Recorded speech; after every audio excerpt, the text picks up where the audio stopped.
Bom dia, queridos amigos e irmãos. Vamos abrir as nossas Bíblias em Mateus, capítulo 8. E vamos meditar e falar sobre cerca dos versículos 18 até ao 22. Há uns tempos atrás, eu e o Miguel tínhamos decidido que queríamos estar em forma, queríamos ser atletas com uma boa capacidade física, então queríamos ir correr. E a nossa motivação para ir correr era grande. Quando começámos, como planeámos isso, ir correr 2 vezes por semana, até conseguimos fazer 10 km e andávamos super motivados. A primeira vez fomos, a segunda vez fomos, a terceira vez já começámos. A cama está tão quentinha, para que é que vamos sair cedo da cama? Ou então o tempo está frio e começam a surgir coisas que nos levam aquela motivação inicial a esvanecer-se e a não fazer o sacrifício exigido para levar até ao fim esse plano. E nós somos pessoas que agimos e falamos muito de cabeça quente, muitas vezes de forma precipitada, e não pensamos no custo da decisão que tomamos ou das palavras que preferimos. Dizemos e fazemos as coisas muitas vezes de ânimo leve e que mais tarde nos arrependemos ou desistimos dela. Perdemos aquela motivação inicial, porque as coisas que nos levaram a fazer isso já foram esquecidas, não eram da forma que nós desejaríamos. E há decisões que nós temos que tomar na nossa vida que não podem ser tomadas de ânimo leve. Temos que olhar para a situação e ver realmente aquilo que queremos fazer. Temos de pensar se estamos dispostos a pagar o preço necessário que essa escolha implica. 2 coisas que são iguais a todos nós é a carreira e o casamento, que nós pensamos, ponderamos, a pessoa com quem queremos passar o resto da nossa vida, a carreira que queremos seguir, mas há uma escolha ainda muito mais importante que todos nós devemos fazer. Essa escolha não pode ser feita também de ânimo leve. Ela não pode ser baseada na emoção nem no fervor do momento. Essa escolha tem um grande preço a pagar e tem exigências que têm de ser cumpridas. Essa escolha molda toda a nossa vida. E vivemos com base nessa escolha e pagamos o preço de a ter feito. Essa escolha é a decisão de seguir a Jesus, de ser discípulo de Jesus. E a questão que se coloca é a seguinte: somos nós verdadeiros discípulos de Jesus? Ser discípulo de Jesus não é algo simples como vir à igreja aos domingos, ler a Bíblia, fazer o bem. Ser discípulo de Jesus tem um custo que tem que ser ponderado antes de tomar essa decisão. Ser discípulo de Jesus exige renúncia total a todas as coisas que podem se colocar à frente dele. Seja isso a nossa carreira, nosso conforto, segurança, família, etc. Se nós dizemos que somos discípulos de Jesus, Ele tem de ser o centro da nossa vida e todo o nosso viver. Todas as nossas decisões têm de ser ponderadas, colocando sempre a Ele em primeiro lugar. E Mateus vai-nos ajudar a refletir nisso. Vai-nos ajudar a pensar nesse tipo de discipulado, verdadeiro discipulado que nós devemos seguir. E vai-nos ajudar a pensar no custo do discipulado, de seguir Jesus. Mateus, a seguir a uma série de milagres, ele fala-nos então do custo de seguir Jesus. Ele começou o capítulo 8 expondo 3 milagres. Vimos do 1 ao 4 a cura do leproso, depois do 5 ao 13 a cura do servo do centurião, e de 14 ao 16 a cura de sogra de Pedro e de muitos outros que estavam doentes e endemoniados. E depois no versículo 17 Mateus fala do propósito das curas. Elas serviram para mostrar que Jesus é o Messias, que veio como servo sofredor e que carrega as nossas dores e a nossa culpa. E agora no nosso texto, versículo 18 ao 22, Mateus faz uma pausa nos milagres e fala do custo do discipulado, do custo de seguirmos Jesus. É como se ele fizesse uma pausa para que os seus leitores pudessem pensar com clareza e discernimento sobre o que significa seguir Jesus. Seguir Jesus não é só assistir a discursos impactantes como o Sermão do Monte, ou presenciar coisas maravilhosas como estavam a ser aqueles milagres que Jesus fazia. Seguir Jesus é muito mais do que isso. Muitas pessoas que o seguiam é porque estavam maravilhadas com aquilo que Jesus vinha a fazer e dizer. Elas não se tinham convertido verdadeiramente. Por isso vamos ler a nossa passagem e ver aquilo que Deus tem-nos para dizer esta manhã. Versículo 18, diz assim a palavra de Deus. Vendo Jesus muita gente ao seu redor, ordenou que passassem para a outra margem. Então, aproximando-se dele um escriba, disse-lhe: Mestre, seguir-te-ei por onde quer que fores. Mas Jesus lhe respondeu: As raposas têm os seus covis e as aves do céu ninhos, mas o Filho do Homem não tem onde reclinar a cabeça. E outro dos discípulos lhe disse: Senhor, permite-me ir primeiro sepultar o meu pai. Replicou-lhe, porém, Jesus: Segue-me, deixa os mortos sepultar os seus próprios mortos. Até aqui a palavra de Deus. Então nós podemos ver que o preço de ser discípulo de Jesus é o seguinte. Vemos do versículo 8 ao versículo 20 que seguir Jesus exige renúncia total à segurança e ao conforto da vida que nós temos. E no versículo 21 e 22 nós vemos que seguir Jesus exige sacrificar as nossas prioridades em prol dele. Então, do versículo 18 ao 20, o texto começa-nos por dizer que Jesus, ao ver que estava rodeado de grande multidão, ordenou que passassem para a outra margem. Muitas pessoas seguiam Jesus. Depois de verem tantos milagres e ouvirem falar com tanta sabedoria e autoridade, elas não paravam de seguir Jesus, estavam maravilhadas. Mas será que toda a multidão que o segue de coração, ou seguem-no apenas por estarem fascinados, emocionados, com o fervor do momento e admirados com aquilo que viram? Será que muitos não o seguiam somente por interesse também? Jesus irá então agora aproveitar este momento para peneirar aqueles que o seguem verdadeiramente. E o versículo 19 diz-nos que aproximou-se de Jesus um escriba e fez uma grande declaração a Jesus.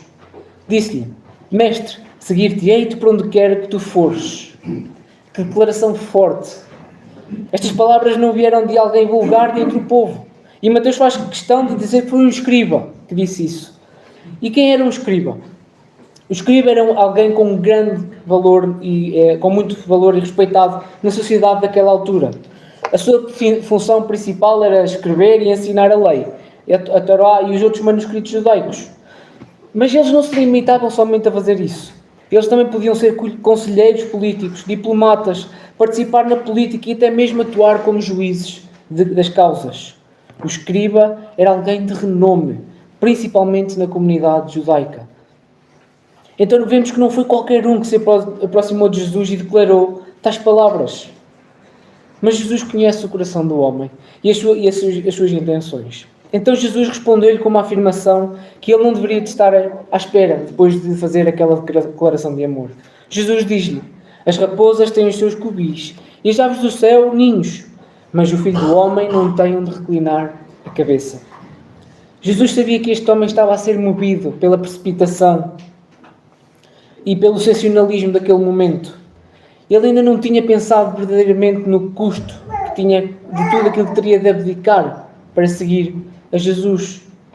Com esta resposta, Jesus está-lhe a dizer que se ele o quer seguir, terá de abdicar de tudo aquilo que ele estava a viver.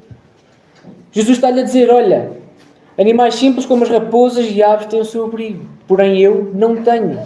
Estás disposto a viver assim, sem saber sequer onde vais comer e dormir?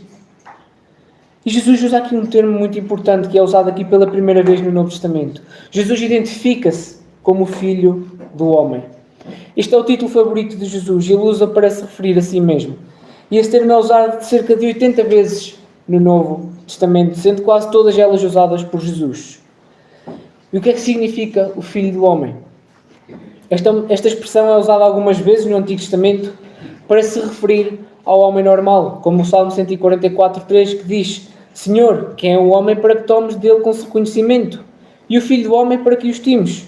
Ou então Números 23:19 que diz: Deus não é homem para que minta, nem filho do homem para que se arrependa. Porventura, tendo ele prometido, o fará, ou tendo falado, não o cumprirá? Mas o verdadeiro significado e o grande significado de Filho do Homem vem em Daniel 7:13 e 14. É aqui que a expressão ganha um peso muito maior, que Daniel usa-o para falar de alguém messiânico. Diz assim, Daniel 7:13 e 14. Eu estava olhando nas minhas visões da noite, e eis que vinha com as nuvens do céu como o Filho do Homem. E dirigiu-se ao ancião de dias e o fizeram chegar até ele. Foi-lhe dado domínio e glória e o reino para que os povos, nações e homens de todas as línguas o servissem. O seu domínio é domínio eterno, que não passará, e o seu reino jamais será destruído. Muitos comentaristas tendem a dizer que este título de Filho do Homem mostra a humanidade de Jesus e como ele se identifica connosco. Mas nós podemos ver que pela passagem que na passagem de Daniel, que isso significa muito mais. Filho do Homem é muito mais do que isso. Ele identifica muito mais Jesus com Deus do que com um mero homem. O Filho do Homem é alguém único, com características únicas. O Filho do Homem é uma personagem divina e é aquele que virá e instaurará o seu reino, que será eterno. O Filho do Homem é o Messias prometido por Deus. Ele é homem, sim, e ele identifica-se como homem. Mas esse termo aponta muito mais para a sua divindade do que para a sua humanidade. Este é um termo muito idêntico ao de Messias. Mas Jesus não se podia, naquela altura, intitular como Messias. Porque naquela altura o termo estava a ser um pouco deturpado. E as pessoas viam no Messias, ou no alguém que se intitulasse Messias, alguém que viesse resgatar o povo da opressão política e de Roma. Por isso Jesus então adotou este título para si. Quando ele se refere ao Filho do Homem, refere-se à figura messiânica de Daniel 7, 13 e 14. Porque Jesus é verdadeiramente esse. Ele é o Filho do Homem. É aquele que receberá o domínio, a glória e o reino eternamente. E Jesus assim também pôde dar um novo significado a este termo, mostrando que o Filho do Homem também é o servo sofredor, como ele disse antes, que veio para se humilhar, sofrer, morrer e depois sim ressuscitar e ser exaltado e reinar para todos. Por isso, quando lermos Filho do Homem, pensemos sempre no Messias, alguém divino, único, transcendente, glorioso, majestoso, mas que mesmo assim, ao mesmo tempo, é o servo sofredor, que deixou a sua glória e veio para resgatar o seu povo. Então, voltando à resposta de Jesus, vemos que o peso que ela tinha quando Jesus disse isso. Aquele escriba dizia que estava disposto a segui-lo para onde quer que fosse. E Jesus diz: olha, eu que sou o próprio Deus encarnado, não tenho onde reclinar a cabeça. A vida e o ministério de Jesus não era viver da popularidade e dos milagres que ele fazia, nem das multidões que estavam sempre ao redor dele. A perseguição e o sofrimento iriam chegar, os momentos de dor. E normalmente quando chega a tribulação, essa paixão que temos ao início desvanece e rapidamente são esquecidas as declarações de amor e de compromisso que nós fazemos para com Jesus. Jesus estava-lhe a dizer que quem quer ser seu discípulo tem de abdicar de toda a estabilidade e toda a segurança que tem na sua vida. O escriba estava num dos mais altos cargos da sociedade. Não lhe faltava nada. Ele tinha prestígio, tinha estabilidade, tinha segurança, ele tinha tudo. E para seguir Jesus, ele teria que deixar tudo isso.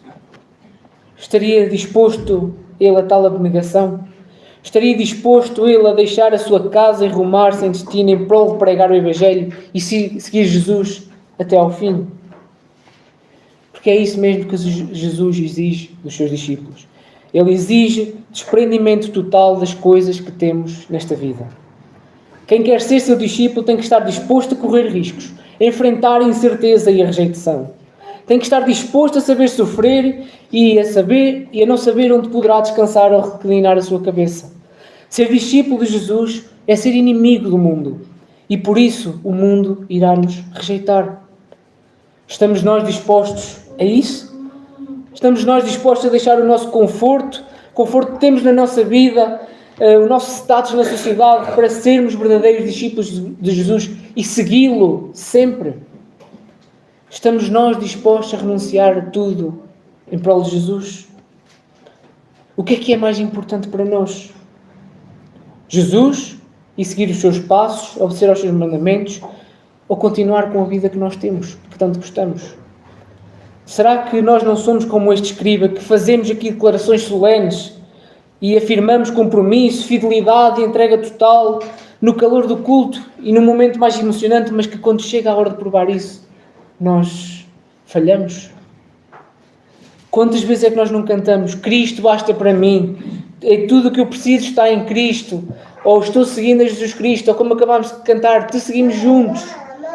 mas ou cantamos tudo, entregarei. Já ao sair daqui, surge o momento da prova e nós esquecemos daquilo que declarámos diante de Deus e não seguimos Jesus. Quantas vezes no nosso trabalho ou no meio dos nossos amigos e família surge o momento de provar a nossa fé, que seguimos verdadeiramente a Jesus, em que devemos manter-nos firmes e não devemos deixar levar pela opinião dos outros e nós não falhamos. Ou o rumo que queremos dar à nossa vida é baseado na nossa fé, tendo Jesus no centro, fazer aquilo que Cristo manda e ir para onde Ele quer que nos envia, mesmo que isso nos afaste do nosso lugar seguro. Nós queremos isso? Estamos dispostos a pagar esse preço? Seguir Jesus tem um preço muito grande. E essa decisão não pode ser tomada de ânimo leve. Ela tem que ser bem considerada. Já calculaste o custo? Estás pronto a pagar esse preço?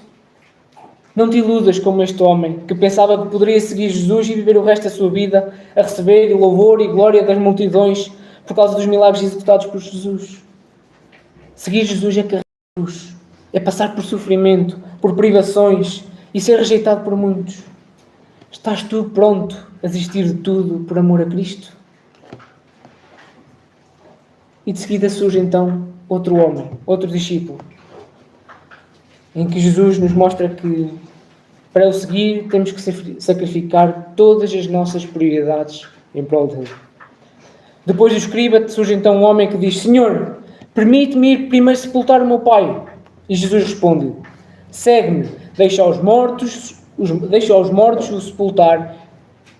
Desculpem, escrevi mal, é melhor ir ao versículo.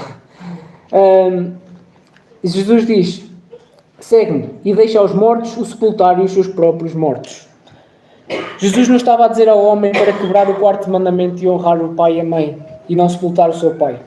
Na cultura judaica, quando o pai de família morria, era da responsabilidade do filho mais velho sepultar o pai. Esse sepultamento normalmente era feito horas depois do falecimento.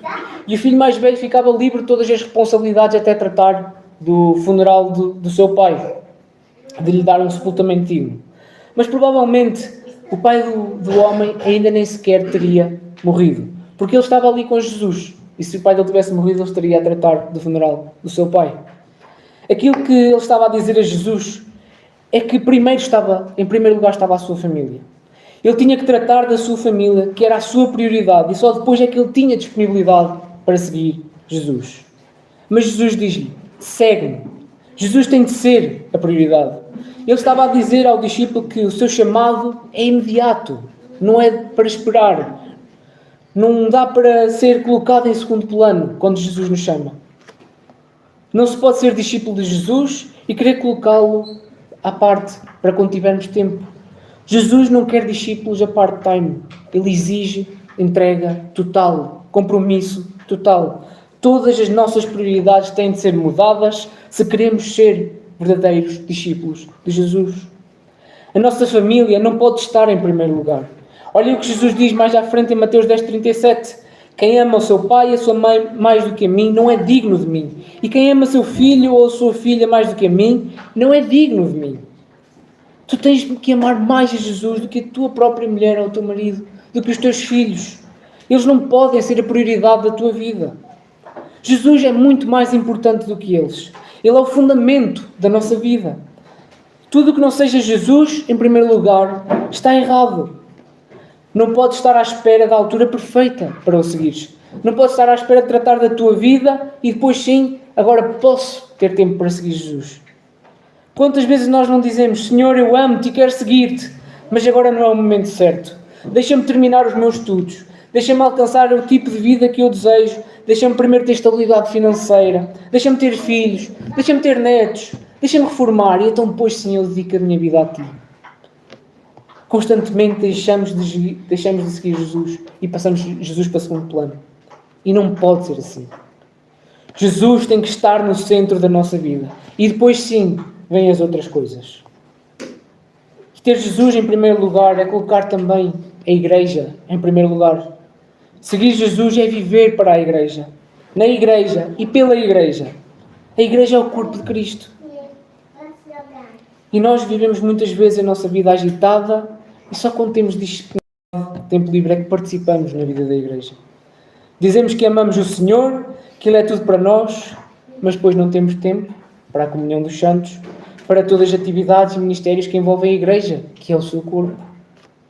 Isto é dizer, Senhor, eu quero seguir-te, mas ainda há algo mais importante do que tu na minha vida. E se assim é, nós ainda não somos verdadeiros discípulos de Jesus. Queridos irmãos e amigos, este é o custo de seguir a Jesus. Ser discípulo de Jesus não é declarar que Ele é tudo para nós e que o vamos seguir. Ser discípulo de Jesus é sacrificar tudo pela causa de Cristo. É renunciar tudo em prol de Jesus para Ele ser a prioridade da nossa vida e para o seguirmos para onde quer que Ele for e nos mandar. Seguir Jesus tem um preço grande a pagar. E nós podemos pensar, mas não estará Jesus a ser radical demais? Ou demasiado exigente? Não. Jesus não está a ser exagerado. Jesus é o Filho do homem. Ele é aquele que deixou toda a sua glória, veio ao mundo para viver e morrer em nosso lugar. Ele já sacrificou a sua vida por nós, mesmo nós não merecendo.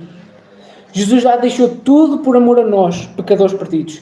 Sacrificou a sua vida e morreu em nosso lugar para que nós pudéssemos ser perdoados da condição em que vivíamos. Jesus tomou sobre si o que era para nós, o castigo que era para nós e sofreu em nosso lugar. Graças a Ele, nós agora podemos alcançar a vida eterna e podemos ser participantes do seu reino. Jesus já fez tudo por nós. Deixou a sua glória. Viveu e morreu em nosso lugar, por amor a nós. Está então Ele a ser exagerado ao exigir tudo de ti e de mim? Claramente que não. Nós devemos tudo a Cristo. Se nós estamos aqui hoje, é porque Cristo o permite. Ele é o autor da vida. Ele é o nosso Salvador. E é Ele o Rei da Glória. Por isso pensemos no custo do discipulado. Como diz John C. Ryle, para concluir, na sua meditação desta passagem, diz: seria bom se estas palavras fossem lembradas com maior constância nas igrejas. Bem podemos temer que essa lição esteja sendo por demais negligenciada pelos ministros do Evangelho e que muitas pessoas estejam sendo admitidas à plena comunhão da igreja sem a devida advertência para calcular o custo. De facto, nada tem causado maior dano ao cristianismo do que a prática de encher as fileiras do exército de Cristo com qualquer voluntário que esteja disposto a fazer uma pequena profissão de fé e que possa falar fluentemente de sua experiência religiosa. Infelizmente, tem-se esquecido que os números apenas não significam poder. Pode haver uma grande quantidade de mera religiosidade externa, enquanto há muito pouco de verdadeira graça. Nunca nos esqueçamos disto. Cuidemos para nada esconder aos recém-convertidos e às pessoas que agora estão começando a buscar a Deus. Não deixemos que se enganem com falsas expectativas. Podemos dizer que receberá uma coroa de glória no fim, mas também devemos dizer que não menos claramente que existe uma cruz a ser carregada dia após dia. Fim de citação. Se tu ainda não segues a Jesus, este é o momento certo para entregares a tua vida a Ele. Ele hoje chama-te mesmo para o seguires. Faz como Pedro, André, Tiago e João, que assim que ouviram Jesus chamá-lo, deixaram todas as coisas e o seguiram. Deixa a tua vida para trás, porque Cristo é muito melhor do que tudo aquilo que tu possas viver. Ser seu discípulo é ser herdeiro do reino de Deus. E isso é a melhor coisa que tu podes fazer nesta vida. Deixa a tua vida para trás, porque Cristo é muito melhor do que tudo. Mas atenção, lembra-te do custo de seguir Jesus. Pondera a tua decisão. Jesus exige entrega total. E se assim não for, não poderás ser seu discípulo. Não será fácil a caminhada. Haverá sofrimento, rejeição, incertezas, provações, mas uma coisa é certa: não há melhor causa senão aquela que é viver para Cristo. Tudo isso passará. Tudo o que acontecer nesta vida passará. E o seu reino será instaurado para todo o sempre. E tu poderás ser um dos seus herdeiros. Que Deus nos abençoe com a sua palavra. Amém.